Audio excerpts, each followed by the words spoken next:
Hello and welcome to the 2024 Stow Candidates Night. I'm Cindy Bremer-Sari from the Stow and Bolton Independent, and I'm here with Jonathan Daisy from Stow TV, who is our technical man behind the scenes. Linda Clark, Linda Clark, Town Clerk Linda Hathaway is also here helping out. And she will be speaking at the end of the forum to talk about some voting things and election stuff. As we are approaching town meeting and town election. So in the meantime, we have several candidates, not too many tonight, not as many as we usually do. We have three contestants for non-contested races, four candidates for non-contested races, and we have two candidates in a contested race for a school committee seat. So it should be a fairly quick meeting tonight. For those of you who are new to the forum, the basically what we do is we'll have the uncontested race people speak first. They'll each have a minute to 2 minutes to tell whatever they would like to tell, introduce themselves, and talk about the office. And then the audience will be welcome after they're done speaking. That candidate, you can ask questions of that candidate. And then if there are no questions or when the questions are done, we'll just move on to the next candidate. And the first four candidates we'll be talking to are Hector Constanzos from Select Board, JT Toole. Hector will be up first, and then JT. Next is Maureen Bush, who's running for re-election to the Randall Library Board of Trustees, and Tracy Winslow, who is running for the open seat on the Stow Housing Authority. Other candidates that are not here tonight but are on the ballot are Lori Clark for Planning Board. She's running for re-election. Cindy Cummings running a re-election for the Board of Assessors, and Marsha Rising, who is a longtime member of the Board of Health and is running again for that office.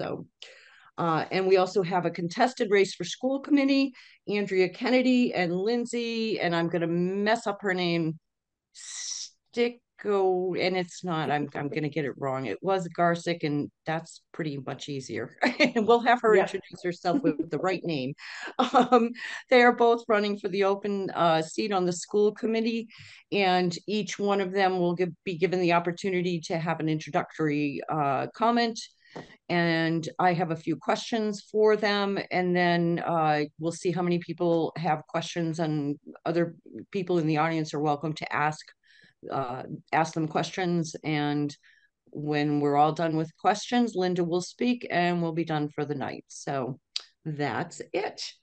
So first up, we're going to introduce Hector Constanzos, who is running for re-election to the Select Board.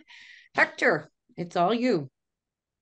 Thank you, Cindy. Thank you, Jonathan and Linda, for hosting this. And as mentioned, my name is Hector Constanzos. I've been on the Select Board for the past 18 months, learning like drinking through a fire hose, trying to figure out what it takes to be on the Select Board. And now the term that I came in through a partial election, I'm ready to go in for a full term. So I've decided to run for re-election and do a complete 3 years on this term, continuing to do the work that I've been doing, listening to the residents of Stow, wanting to hear what other people think about how to better run this town or what should be continued and things like that, as well as trying to communicate out to the rest of the town using various methods. Some of you may have seen how I continue to post things that come from the town of Stow onto other Facebook groups, and that's my main focus, is using that version of. But just trying to improve communication between town government and the residents. And I would appreciate your vote for another 3 years. Thank you, Hector. Is there anybody in the audience that has a question? You can use the hand raise to indicate that.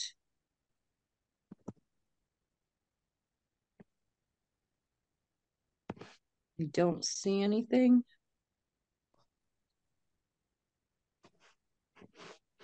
Okay, I think we can move on.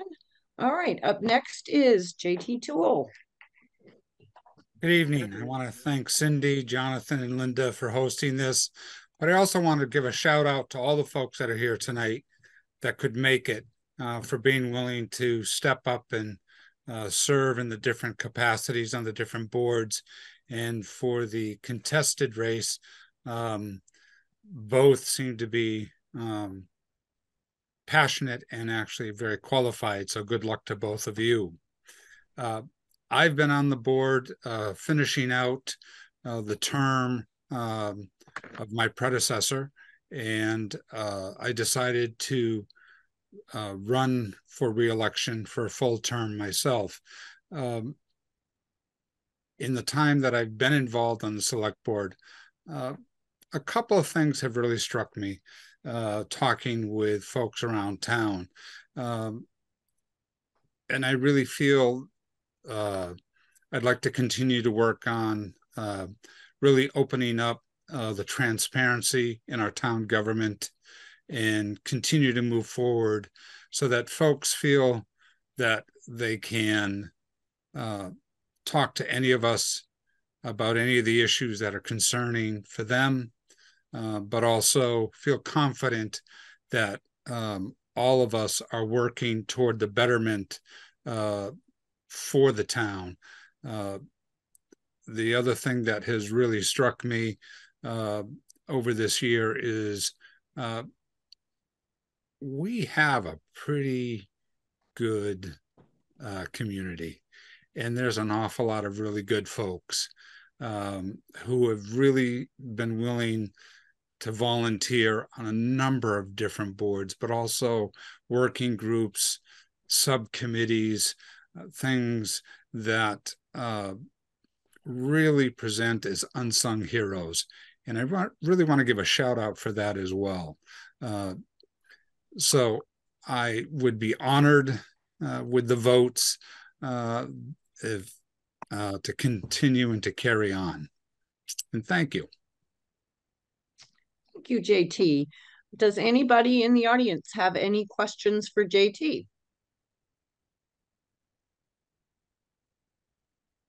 All right, I'm not seeing anything. And we're back. Okay, I don't see any questions, so we will move on to the next person. This is Maureen Bush. She is running for re-election to the Randall Library Board of Trustees. Maureen? Good evening, and thank you for hosting this. And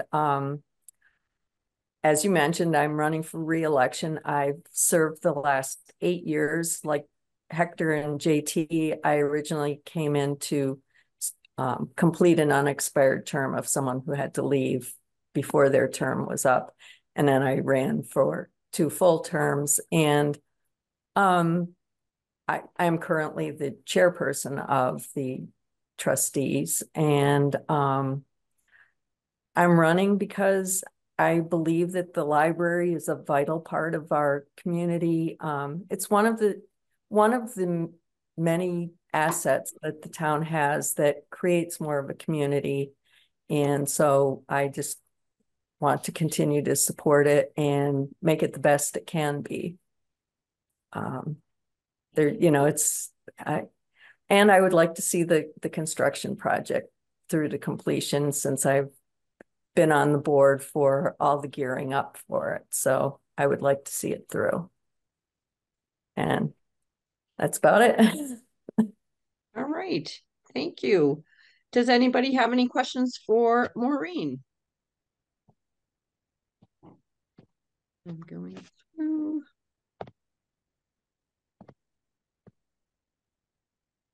I don't see any. And certainly feel free to speak up if I happen to miss your hand raised or anything along those lines. Okay, and last of the uncontested races is Tracy Winslow. She is running for election to the Stow Housing Authority. Tracy? Thank you, Cindy. As she mentioned, my name is Tracy Winslow. I am running as a tenant of affordable housing to join affordable housing. I really appreciate that Stowe has a seat on the housing authority specifically for a tenant of affordable housing. I have lived, sorry, I thought someone said something. No, it looked, I think somebody just either inadvertently or intentionally came through. Okay. Okay, keep going, Tracy. So I moved to Stowe during the pandemic and moved to Pilot Grove. And I have never lived in an area before that had affordable housing the way Stowe does or the way Massachusetts does in general. I've lived in California, in Nevada, and in Utah. And what affordable housing there is not quality. There's not enough of it. And if you're of moderate income, you are out of luck. And so having this place to move to and having good neighbors and seeing the system work really made me want to get involved. So I've actually been a housing ambassador with the Metropolitan Area Planning Council, and I hosted a focus group for affordable housing tenants a few months ago in my living room. And I also, when I lived in Utah, I was a state delegate for the Utah Democratic Party for 6 years and a precinct chair for 2. Wow. I am I'm currently the Data and Learning Systems Administrator at Lincoln Public Schools. I do IT support for the district, and I file reports about the schools with the state and with the Department of Defense because we run the school on Hanscom Air Force Base. I'm also a Cisco certified network associate. So yeah, I know IT stuff and I teach voice on the side for, stuff that I do outside work. Great. Wow. All right. Are there any questions for Tracy? Want to ask what your side gig with voice is, but I don't know for sure. Sorry? What about my side gig? Yeah, your voice. What do you do with your voice on the side? So I teach voice, and I also perform at a lot of open mics. I don't make money doing that, but it's a lot of fun. I sing and play piano at the same time. I was also a soloist with Sounds of Stowe for their The Lost Birds concert in November. Oh, wow. Thank you. You're Interesting. Any other questions? Okay. Oh, somebody's applauding you. So that was nice. Always nice to get applause. I didn't know we could do that. Jeez. Anyway, okay. Well, thank you, Tracy. And I think that's it for the uncontested portion. We're going to move on to the contested race, which is Andrea and Lindsay, both running for the open school committee seat. And we will start again. I'm going to keep it fair and start with Andrea because her last name begins with K. So we're doing alphabetical order. So Andrea, would you like to introduce yourself? Sure. Thank you. My name is Andrea Kennedy, and I come from a family of teachers. I've seen firsthand the impact of both weak and strong school committees and administration, and I know how that ripples all the way down to the individual classroom and students. When my husband, son, and I moved to Stowe 3 years ago, it was with the intention of really setting down roots and staying through our son's college graduation and beyond. So the Neshoba Regional School District played a pivotal role in our decision to move to this town. I've got to echo JT's comments of I'm really happy with the community that we've seen, and the involvement and the quality of people that I've met has just been incredible as I've gotten involved in different aspects of the community, whether it was attending the high school build project forums, whether it was participating in PTO, standing on the sidelines, meeting families cheering on my son in sports. We have a great community, and we have parents in the school district who are very happy with their children's experience and their needs are being met. And we have parents who are exploring options because their children's needs aren't being met. And what makes me sad is that they don't know what options they have. They feel like they've done everything they can within the school district and they still can't get their needs met. So I decided to run for school committee representative because I felt it was important that a parent of a student be on, as well as somebody available to partner with and say, okay, I understand this is your concern. The committee as a whole has boundaries and I get that. And here's the communication path. Let's figure out where it is. Let's find out where to point you in that direction if you don't know. I have professionally a history of building partnerships. I do that through clear, candid communication, active listening, and I really actively try to find the win-win solution for each situation. It's not always possible, but it's often there if you look.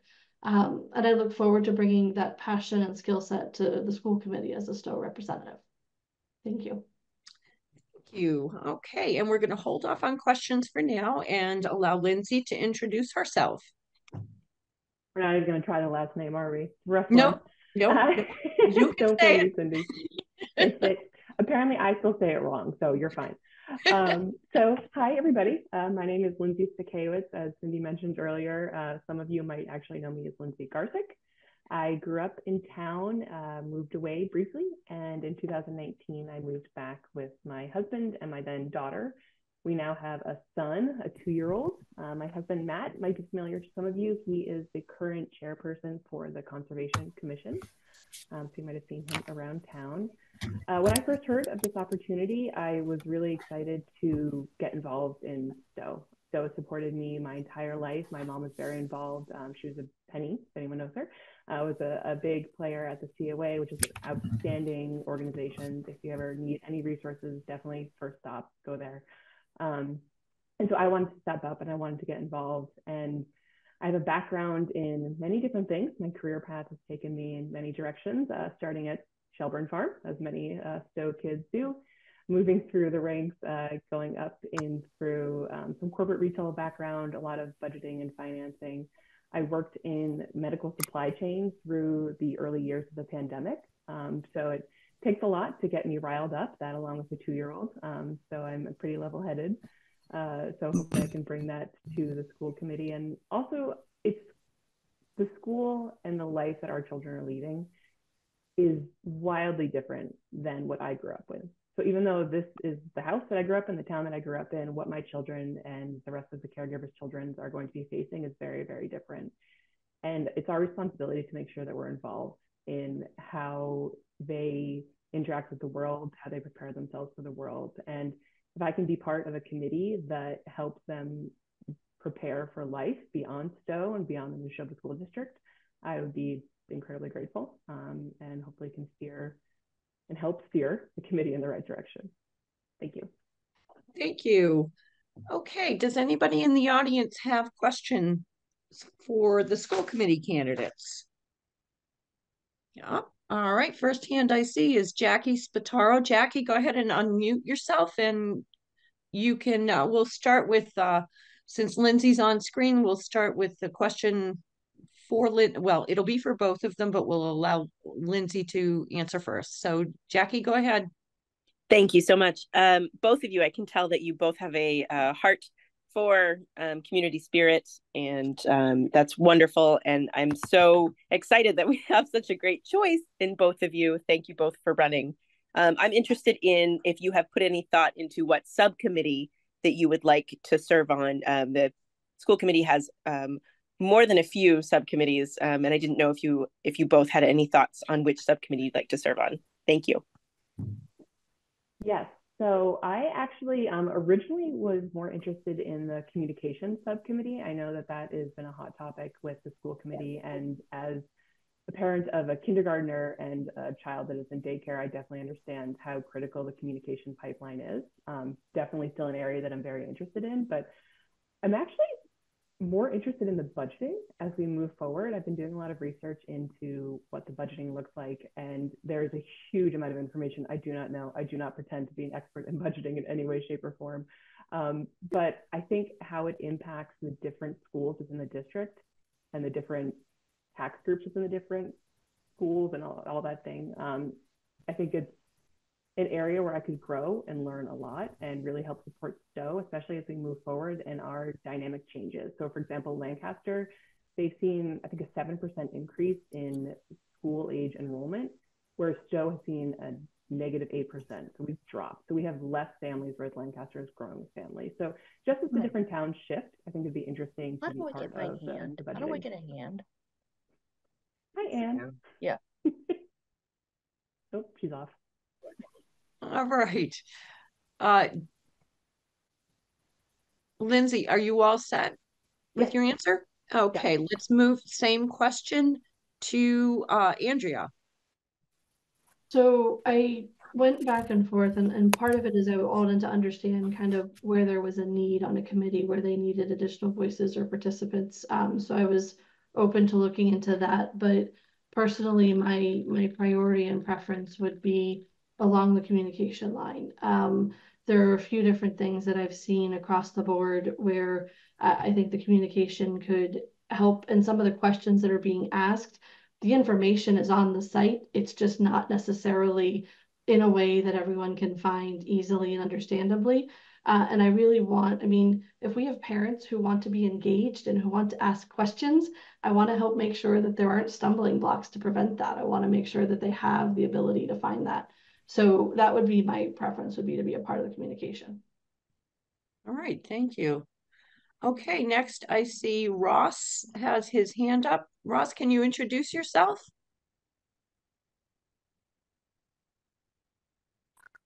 Here. Hi, this is Ross Perry on Circuit Drive. I've been on various boards over the years. My question to both candidates is how to balance school needs with budget restraints and the town's ability to pay for the school. Okay, thank you. Did okay, that come Andrea, through? I'm going to have you take this one first. So, Ross, repeat it one more time. The ability to balance between the budget constraints and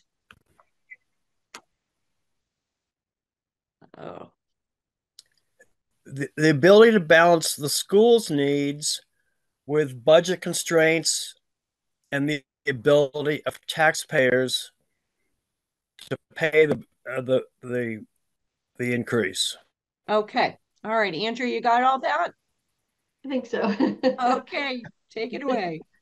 So I think that it is, quite frankly, a case-by-case basis. It's going to be looking at, as we go through the budget and what the needs are, there are times that we're going to have to make the short-term immediate need decision, and there are times that we're going to have to be able to make the longer-term decision that is in the best interest and balance the two. Can I sit here right now and tell you how I would vote on every single scenario? No, because context matters. But I will say I know we have to balance the two. The objective is not to continue just increasing taxes, but we do need to balance the short and long-term needs. Thank you, Andrea. Lindsay, same question. Yeah, so it's definitely something I'm sensitive to. I've mentioned before, so I grew up in Stow. My parents moved here in the 70s. They bought our house for, I think, $35,000 to $40,000. It was a very different time, and the population of Stow is still built with people that moved here at that time. So I'm very sensitive to the impact any sort of budget increases or tax increases will have on that group. I think what is key and what is not perhaps very well communicated out to the broader population, or at least maybe just not in methods that they're hearing, is one, by the time that we start paying for the new high school, for example, Center will be paid off. So that will be done. That will no longer be a bill or a debt that we are carrying. As I mentioned before, the build of the different towns is shifting slightly. So as Lancaster increases in their school age population and so decreases, Lancaster will start carrying a larger portion of the debt. And then on top of that, just I think this past week, the state legislation approved a massive increase to some education funding that we have. This will impact our Chapter 70 funding. So that just shows that the state understands that there is a burden of debt that our towns are carrying based on education. And that's a good sign as we move forward. Obviously, at this point, I don't know specifically how that will impact our numbers as we move into fiscal year 2025 and 26 and beyond. But I think one key thing to keep in mind is, so Kirk Downing, who's the superintendent, when he put together his 2022 to 2027 strategic plan, one of his key points was to articulate the district priorities through budget. And I think that's key. We will make sure that we are budgeting accordingly and keeping in mind every resident of every town, because just because you might have 3 kids, 4 kids, 5 kids, whatever, maybe you also sent kids through the system previously, maybe you don't have any children. Every person is a member of this town. And so as we have these discussions about increases, we will react accordingly. And I will make sure that I am keeping every member of Stow in mind. Thank you. Great. Thank you. Any other questions from audience members? Nope.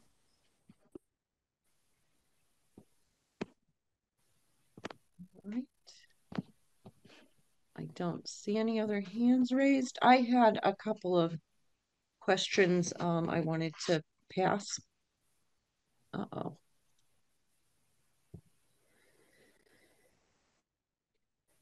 Did I disappear? Am I still there? You're still there. You're still there. Okay. I don't know. My screen just decided to black out on me. Okay. And I've lost all my people. There we are. I know what I did. There we go. Okay. And then, so this would be to Lindsay first, and then Andrea for you as well. You've both talked about engaging with the community and communicating with members of the community, and not just the school committee, but also the members that are not, do not have people in their families in the schools at this time. Can you speak about how you would go about engaging those groups? What more specifically would you do to get people's feedback and listen to their concerns? Yeah, I think that's a great question. So I think even Hector mentioned earlier that he was posting in the Facebook group, and I personally have noticed that it's incredibly helpful. A lot of the times we just, as everyone is, we are just incredibly busy, and so it's difficult to stay on top of things. So it's key to engage with people at every level. Just for some context, my current position is actually the head of enablement at Stable's corporate offices. So it is my job to work with people developing tools and systems and marrying that up with the people that end up using those systems. So communication in every single different facet is a huge part of my day-to-day job. With that in mind, obviously reaching out on all the networks that I have available to myself. So as we just mentioned, Facebook, something like that, is incredibly helpful. Newsletters, anything that goes home with your student is helpful, I have found. But I think it's also critical, and I think we've kind of got a gap of the people that maybe aren't as tech savvy. So perhaps it could be as simple as, you know, once a quarter having a open house or a meeting or something along those lines, maybe at the COA, maybe in the middle of the day, so that folks can come and ask questions and understand. If somebody's paying taxes towards something, if they are contributing, I feel that there needs to be a level of transparency. And just the way our town is growing and changing, I think there's just a gap in communication that is causing a lot of tension. And tension's fine. Tension is good. Debate is good. Discourse is good. But I want everyone to feel comfortable with what they're paying for and understand what they're paying for. I think that's really key. So that's something I would look forward to make sure that we're reaching every person in town at a level that they can engage at. All right. Thank you, Lindsay. All right, Andrea, same question. Sure. I mean, I would echo that the taking advantage of all the channels available are key. But something that I do in my day-to-day job that enables communication with my various clients is I do something called virtual coffee. And it's something that I can do both virtually and would do in person at a regular cadence. I would almost want to look at every other month more frequently, but the intent is, and I literally call it virtual coffee, and the way that I explain it to my clients is that it's intended to be as informal as if we were sitting down for a cup of coffee or over a beer and just having a conversation. And we may not always agree, but let's have that conversation and let's hear what it is and let's see what the options are. So it would really be opening to that, whether it's in person, online, or even around the different activities around town. Great, good. All right. Next question, Andrea, why don't you stay right there? In your answers, both of you mentioned in your answers in the interviews that were in the paper, speaking about the need to support people, students of all abilities, really looking at inclusion and looking at how to do that. So specifically, what would you recommend? What could you do as a school committee member to sort of look after that subject? So for me, it's twofold. One, I know there have been a variety of concerns raised about IEPs and compliance and needs being met there. One of my big concerns with that, again, goes back to communication, as why is it that those concerns are coming up anecdotally on Facebook? Why don't they know where the other options are that we could actually bring to the school committee to do something about the concerns? And there's a variety of reasons around it, but that communication breakdown affects not just students with IEPs, but all of the students. So for me, one of the things that I would want to put in the planning piece for communication is also, are we looking at classroom and culture in the schools that goes beyond just the academics? I mean, not every kid learns the same way. Sitting in a chair, facing forward, eyes on, is one way of teaching, but not every student learns that way, IEP or not. Are we taking that into account in our education and in our curriculum? Are we taking into account that the studies and science have shown our younger kids need to move their bodies in order to be ready to learn? Are we giving them the outlets for exercise or moving along the way? So for me, that's where it comes down, is, are we looking at the different need styles? Are we taking into account the modern education and the science that's supporting what that looks like? And are we really creating an environment that puts our kids in a ready state to learn, regardless of their needs? Thank you, Andrea. Lindsay, same question. Yeah, of course. So as I mentioned, my daughter's in kindergarten. She's just about to finish up. I can't believe it. And in many ways, it's been incredibly eye-opening. And one of the most heartbreaking things is having conversations with my fellow kindergarten parents who or caregivers who are facing challenges with IEPs and the ability to have their child's needs met, and even knowing what options they have available. So as Andrea mentioned, it's on the mom's Facebook group all the time.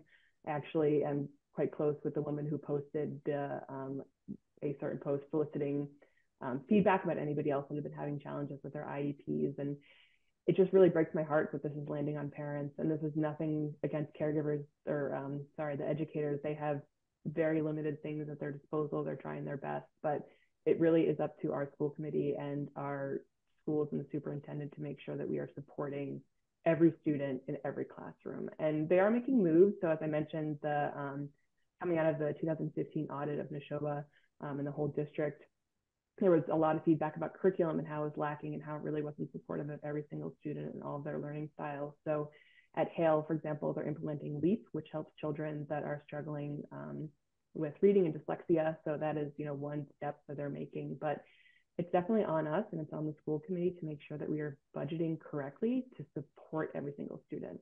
And it's my understanding that right now the budget is not fulfilling that need. And then on top of that, the focus is not there. So maybe even if there is open budget, there just isn't the ability to find teachers or support staff that can help all of our children. So my goal would just be that every child can be supported and come into their classroom every day and not be worried or nervous or scared that they will not be able to understand what is happening. So definitely key, definitely a big area of focus for me. Thank you. Thanks, Lindsay. All right. And I have one more question for both of you. So Lindsay, stick around. Statistics show a rising loss of Neshoba students from the district. Students that live in Stow, Bolton, Lancaster, and are leaving the district to head to school in other towns. Some of it is related to students that have needs that can't be met in the district. I think the opening of Minuteman High School has certainly had a big impact. But there are other students that leave for other reasons. So if, you know, are you aware of that? Are you concerned about it? And if so, what would you suggest could be done about that? Yeah, so I'm definitely, to be quite honest, I'm not surprised by it. Neshoba in particular has really struggled over the last few years. When the original discussions came up about should we remake Neshoba, should we rebuild it, should we add on to it, whatever the case might be. It was, gosh, very, very early on in the discussions. And, you know, again, I went there, gosh, many years ago. And I remember having the same thought as a lot of people that, you know, it seems fine. And then speaking to a sophomore and her telling me that on a good day, all the bathrooms work. And that just was horrifying to hear. So that being general knowledge that the current state of the school is not great is definitely impacting us. So obviously we've solved that issue to some degree. But another thing is just children are learning differently these days. There is no longer the pressure or the expectation that every single child is going on a certain path, that you graduate high school and you go to college and you've got 4 years in college and then you sit at a desk for the rest of your life. Some of us do, but not everyone. So I definitely think some of the moves that Neshoba is making as part of the district is making as part of this action plan are understanding the different needs of students to help them be successful outside of school. Because you can make the best, smartest child ever, and if they go to Harvard and then fail out, you have not served them well. So, for example, one of the things they're doing at Neshoba is they've created the Innovation Pathway Program, and it's more experiential learning based, basically. So as they enter their senior year, a student can either participate in an internship or do a capstone project. So it's just meeting different students and their needs at where they are and supporting their future plans versus just putting everybody into a tight box. The more we can do that, the more we can retain students in the district. So I think that's definitely critical to keep moving down that path. Thank you. Thanks. Thanks, Lindsay. Andrea, same question? Sure. I think this is going to sound a bit redundant, but at the same time, I do think that some of the decisions and where we're going with the district, the innovation pathways, the overall plan are moving in the right direction to counteract that. I think also, again, as those evaluations, I know the curriculum committee is going through and evaluating in a variety of different areas as we go, keeping that mindset in for the variety of needs, engaging in the community so that we're ensuring we're hearing that correctly are going to be key, because one of the big pieces that will help people stay is if they feel heard and part of the community. The minute they start to feel isolated or that they're not of value to the team or to the community, then we start to have a concern. So it really becomes, I think the foundation pieces are there. A lot of it is staying the course and really improving the communications along the way and the voices along the way to ensure we get there. All right, great. Thank you. I'm going to just one more call. If anybody has questions for any of the candidates who are still with us, Andrea and Lindsay, of course, and anyone else. Let me just troop through. And if it looks like there's a question in the chat. Yes. Okay. Govind, do you want to ask a question? Yes. Hi, this is Govind here. I live on Orchard Drive in Stow, in that community right next to Bose. Yeah, so my question, I'll just read out the question that I actually typed. So, yeah, do you know your opponent in the race? Are there thoughts or policies that you agree or disagree with? I didn't, like, yeah, this will just help me understand if you know your opponent and what are the policies that you agree or disagree with your opponents. Curious. So what policies or thoughts that they've expressed tonight do each of the candidates feel they agree or disagree with their opponent? That is correct. Yes. Okay. So I lost track. I believe Andrea was next to go first. So Andrea, can you take that?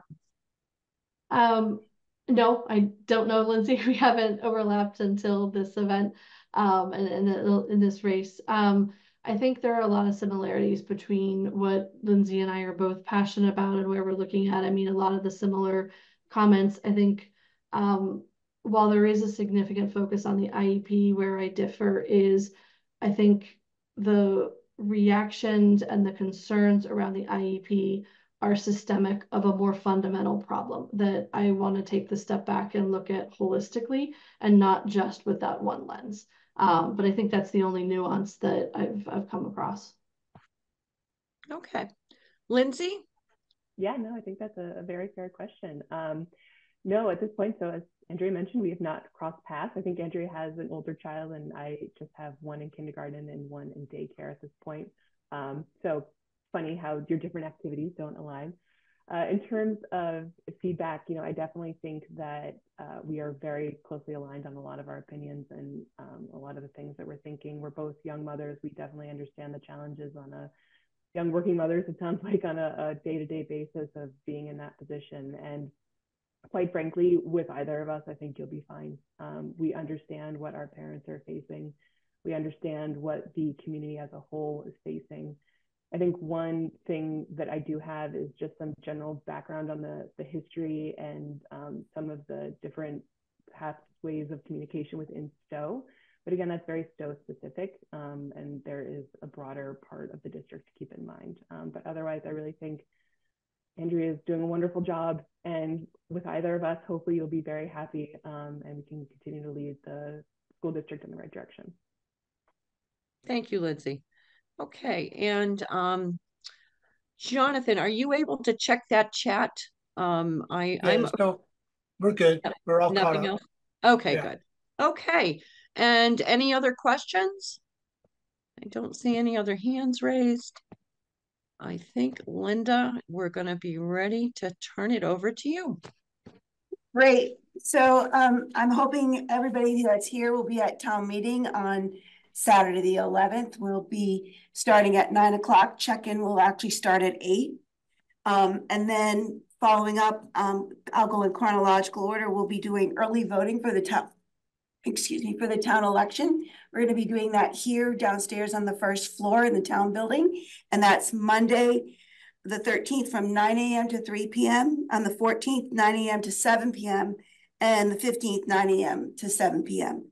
And then we get to election day on next Saturday, and the polls will be open 10 a.m. to 4 p.m.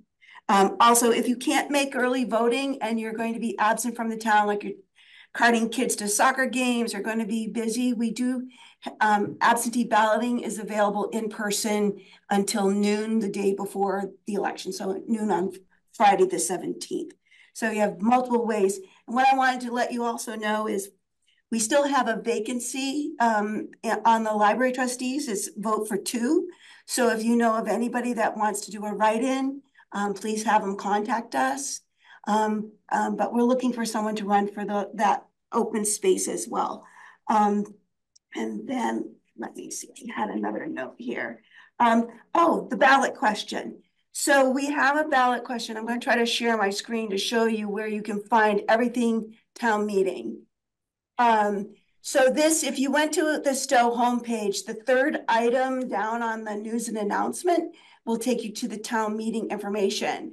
And it gives you all of this information. There's the handbook, there's the warrant, the budget, Denise's budget book, recommendation letter. And then you get further down, you can see more of what the different presentations. But the ballot question, there's a whole page. This is what the ballot question is related to the charter questions.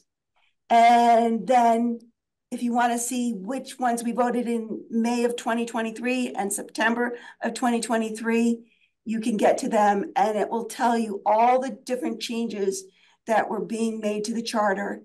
Town meeting votes are included here as well. So there's a lot of information on the webpage so that you can do research and see if you support the ballot question. And I know Karen Meyer was on our in here, and she was on the Charter Review Committee, and I don't know if, Karen, if you have anything you might want to say about the charter changes that have been proposed and voted at town meeting. Are you still there? Let me stop sharing. She might have left. Anyway, but there's a lot of research and information on the website. So if you need some more information, please don't hesitate. And if you have any questions for me about the town meeting or election, I'll try to answer those. Anybody? Oh, good. That was easy. Thank you. Thank you, Linda. Okay, I think that's it, folks. Unless anybody has any other questions or comments, I think, we heard a lot of really good information. Really appreciate all of you who were able to make it tonight. And as I think Jonathan also said, or maybe it was somebody else, and I apologize. It's just so great that people are still stepping up and willing to serve the town government. The government wouldn't run without people that are willing to do this, that are contributing their time and talents to run for office. And so, it's a really good thing you guys are doing, and we really appreciate it. And I do appreciate you coming tonight too. And Jonathan, any last words of wisdom? Thank you for coming. This will be posted on the Stow TV Now YouTube site, probably not too late tomorrow, and it will also be on our government channels, which is Verizon 33, Comcast 9, and the schedule will be on our website. So perfect. There will be more opportunities to watch this and find out about these people. Yeah, and once that's done, I'll also post it on the paper's webpage and or Facebook page and in next week's paper too. Linda, did you have something to add? Yeah, I want to tell the candidates that are here and anybody else who's listening that at the end of the night, when the polls are the afternoon, it's 4 o'clock and they close in the afternoon. You're welcome to come and see when we run an unofficial result tape right at the close of polls. It probably takes us about 10 minutes to finish it up, and we'll have some of the results there. The only issue that we won't have is if there are any write-ins, and that will, however long it takes us to get that done.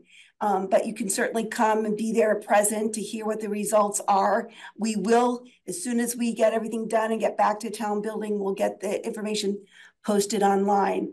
And then on Monday, we're going to have, for those who are elected, we will have a swearing in ceremony. I think I had put it down at 5 o'clock, but I'll be in touch with everybody. And we do that here in town building in the Whitney room. So anyway, good luck to you all, and thank you all for participating. Government doesn't work without the volunteers and the people who step forward. So thank you. Thanks, Linda.